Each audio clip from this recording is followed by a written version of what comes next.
আমি চলে এসেছি নৈহাটি বড়মার ওখানে। দেখতে পাচ্ছ রাস্তা দিয়ে হাঁটছি, ফুলের দোকান, মাসিরা বসে আছে ফুল নিয়ে। আসলে কালকে পয়লা বৈশাখ তো, সেই জন্য আজকে ফুলের ডিমান্ডটাও একটু বাড়বে। দেখতেই পাচ্ছ ফলের দোকানের এখানে, দেখতেই পাচ্ছ ফলের দোকানটা,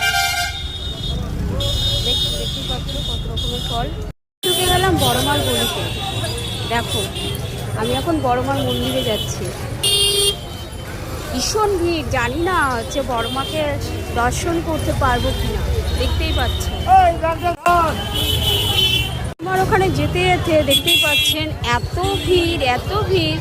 ভিড়ের মধ্যেও আমাকে ভিডিও করতে হচ্ছে। আর এখানে চৈত্র মাসে আজকে শেষ দিন, তো চৈত্র সেল দিচ্ছে, দেখতেই পাচ্ছেন। আর কত লোক এখানে, মানে ভিড়ের মধ্যে কি করব, ভিড়ের মধ্যে আমাকে ঢুকতেই হচ্ছে। এখন এখানে তো আমাকে